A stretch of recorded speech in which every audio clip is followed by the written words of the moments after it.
All right. Hey, welcome to the Tub Club, sponsored by Betfred Sports. We have a special guest on for really a quick interview, Chris Bumbaca. Chris, thank you so much for taking the time to join with us today. Before we hop into the story that you broke, what promotion do you got? What's your Twitter handle? You work for USA Today. Let us have it. Let the listeners know. Yeah, Alex, Larry, thanks so much for having me. My name is Chris Bumbaca. As you said, I'm a reporter at USA Today Sports. You can follow me on Twitter at Bumbaca. You can find all of USA Today's sports coverage out there online too.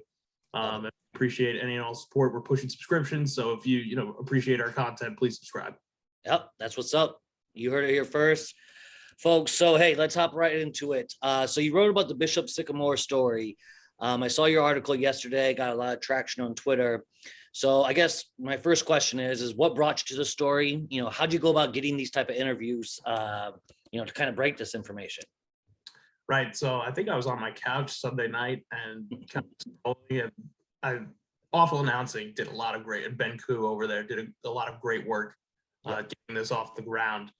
And then come Monday morning, I kind of just went to my contacts at ESPN. I found out more about Paragon, this marketing company, and then realized, we really need to go right to the source here at the school and figure out what is going on here, because this is kind of bizarre. So somehow, I kind of just put it out there on Twitter. I don't really do this for every story I report, but it seemed like that since people were talking about it online, I kind of put it out there, and somebody sent me the Twitter account of Andre Peterson, who is the founder / director / assistant coach, who I quoted extensively in one article, and who also told me that Roy Johnson was no longer the coach. So I found him on Twitter. We DM'd fast, and then we talked on the phone the next day. So that was that late Monday night. And then by Tuesday morning, we had our stories up. That's awesome. That's awesome. So speaking of Mr. Peterson, he's the founder. He's a Jim Tressel alum. Jim Tressel, Youngstown, Ohio State, great coach. Have you contacted Mr. Tressel at all? Do you think he has anything like around this? I doubt it. I sincerely doubt that Jim Tressel. Okay. Yeah. All right. I had to throw it out there. I don't know if they keep in touch either. Gotcha. Doubtful. Yep. Got you. Larry, what do you have? So what was the interview that stuck out the most to you, or like what really stuck out and like, holy shit, like this high school doesn't exist? So yesterday I interviewed a parent named Ray Holtzclaw, and our network paper, the Columbus Dispatch, has done awesome work too on this. The reporter Bailey Johnson there has done awesome work. So they also talked to Mr. Holtzclaw, whose son Judah is actually at Youngstown State, ironically enough now. But last January, he wasn't committed anywhere yet. He was a pretty good player, 3-star by 24/7, a quarterback. He was trying to get looks and hadn't really received the offers he was looking for. And that's kind of like what Bishop-Sycamore does, or like the purpose for it that they say that they want is like kids more film to get that next look.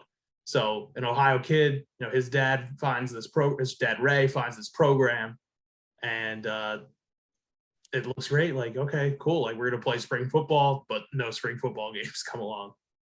They go to camps, no organization gets done. So Ray is like, all right, we're going to go to these camps in, Georgia and Texas. And then all of a sudden Bishop-Sycamore's there, and they leave the hotel, and Ray Holtzclaw gets a call saying that his hotel room bill hasn't been paid, but he's thinking that Bishop-Sycamore is taking care of this. Bishop-Sycamore is not taking care of this. Now, Mr. Holtzclaw has no problem paying his own bill, so he does it, and then he sees a charge on his card the next day for all of the rooms included in Bishop-Sycamore. Wild. He confronted Johnson and Peterson at one point and said, hey, did you guys pay the hotel? Went back, called the hotel, said that they had not received payments. So kind of got lied to by them as well. And eventually, after, kind of these runarounds and a couple other, instances, they pulled him. But so since he was local, like he never dropped out of school or anything, he was still at his high school, Judah Holtzclaw. Okay. And he was just kind of around this for football purposes, which is also like a clear example of how, weird this is. He was like, a qualifier is what they call them. So he would to take one class, which was a religious history course taught by Roy Johnson. And that class never took place either. That's crazy because and I read in your article, like before they even said pre-pandemic, they would go to a school, hop on a computer, Mhm. and like that was their class, right? And they had Yep. just like an adult, supervised, whatever, which is just wild. So do you see, well, I guess my first question, just before we leave Mr. Peterson, he says I quote in your interview that it's all in good intentions, to bring, because I agree, like the concept of the idea of bringing inner city kids, giving them a chance to develop, make it to the Right. next level, right? All good. But if it was all in good intentions, why did the coach get fired? Why did Roy Johnson get fired? I mean, it kind of contradicts, So, I mean, Roy, like his old business partner from the previous school, Christian, right. Faith, which was pretty much a precursor to Bishop-Sycamore. Gotcha. That stuff is starting to come to light. There might be some legal issues involved there that we are still working through. So I don't want to say anything about that because that's serious stuff and we can't be throwing out there. But that's something that will probably be the next step here. And I know that the Ohio governor is calling for an investigation.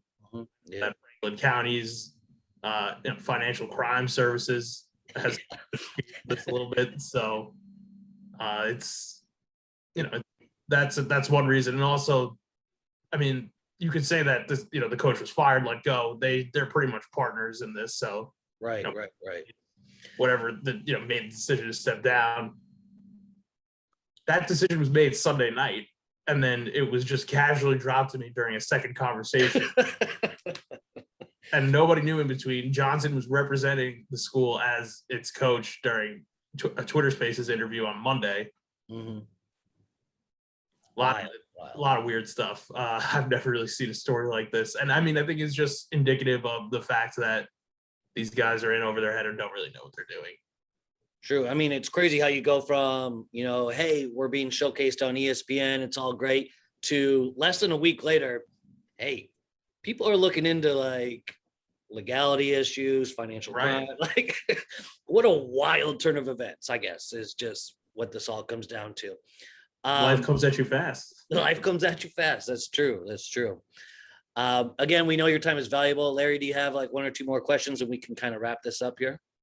No, I mean, it's just interesting because, like, I mean, I played high school football and, like, I mean, you scout the teams and, like, the schools and, like, people that go to the schools and, like, having, like, 20-year-old JUCO kids like that, like, I just, with social media and it being 2020, 2021, like, I just can't believe that they were able to do this and play games on ESPN with no legwork. Like, I mean, I'm from New England and I know some of the best high schools in New England, even like New Jersey, like Don Bosco Prep. Like, these are like, people that went there, or like, it's just crazy that they were able to do this. And ESPN didn't vet them before they put them on their program, like on their national television. Oh yeah. I mean, they definitely look bad. I think for ESPN, it's something that they didn't realize would ever get to a point like this. And they had probably too much faith in their marketing company, Paragon, and Paragon also probably had too much faith in the fact that they've done this for 2 decades and they've never had an incident like this. So they were like, yeah, this is weird. And it's like, we're not really sure, but what's the worst that can happen? And I think we're finding out now. All right. Well, hey, we'll wrap it up with this. We are a college football podcast. So I saw you're a Wisconsin alum. Who's winning the Big Ten? We'll just wrap it up with this. Ohio State. What? You're Ohio State. Yeah.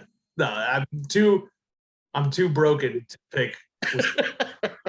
Get my hopes up. I'm fully expecting to get my heart broken. Like that every year. Whether it's like a crushing regular season loss to Northwestern or Iowa that cost them the West, or actually getting it to Indy and then losing to Ohio State there. Yeah. I think Ohio State's just like separated so much from the rest of the Big Ten. It's like it's becoming a Clemson ACC situation that we saw kind of a couple of years ago. Yep. I mean, these things come in cycles, so maybe they won't be at the top forever. So, but I don't see why this would be the year. like people are just picking CJ Stroud to be the next great thing. And normally I'm a little bit skeptical like that. I'm like, oh, let's see him throw. But I mean, what in recent history of Ryan Day and that Buckeyes machine has given us any kind of reason to pause that. Yeah, I mean, you follow Larry. I'm wrong with them. Yeah, Larry picked Ohio State. I actually have Wisconsin winning the Big Ten and making the national championship game. No big deal. But Graham Mertz, great. You got all right. We won't get into it, but hey, No, we can do a little bit. I mean, okay. I mean, so I'm happy that he's. I think that starting him last year was actually the right call too, even though true. That was an S show of a season and things like that. He opened against Illinois like 24 for 25 or 21 for 22. Yeah. I can't remember what it was. Destroyed him. He gets COVID. And I call it the Cam Newton effect. Cam Newton played all right at the beginning of the season for the Patriots last year. Gets COVID and something happens, right?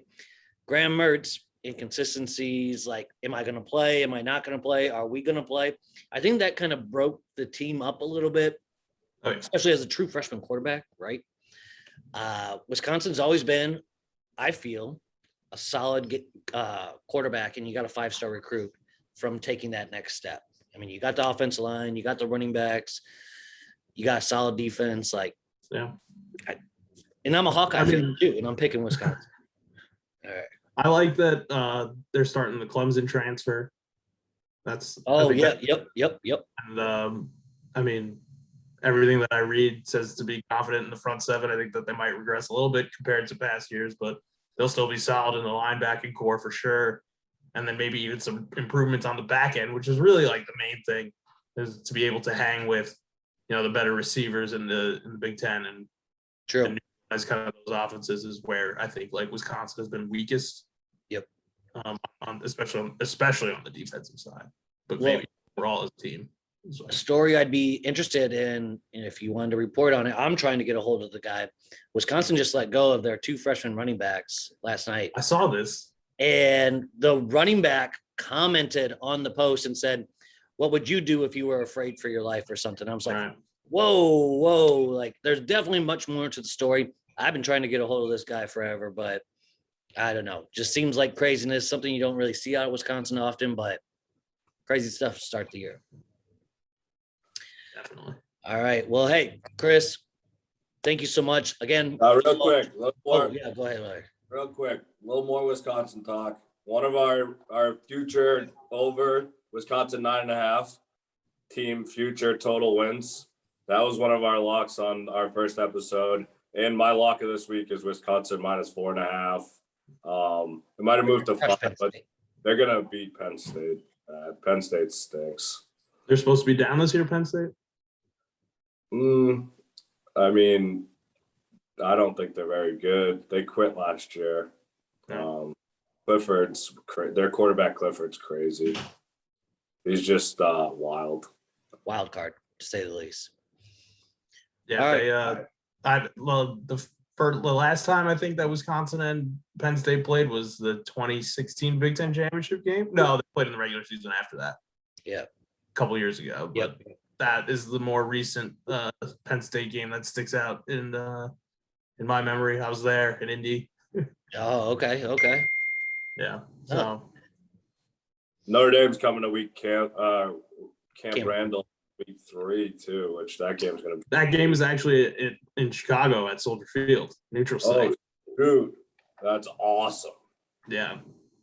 So that'll be a fun test for both teams. Would love, that's gonna be a great game.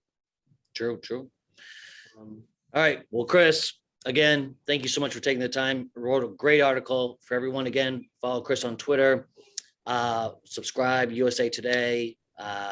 Great article, great information. Learned a lot about it. Thank you for breaking the story. Thank you for taking the time to speak with us. And Chris, any parting words? No, thank you guys so much for having me. This was a blast. Awesome, man. Well, hey,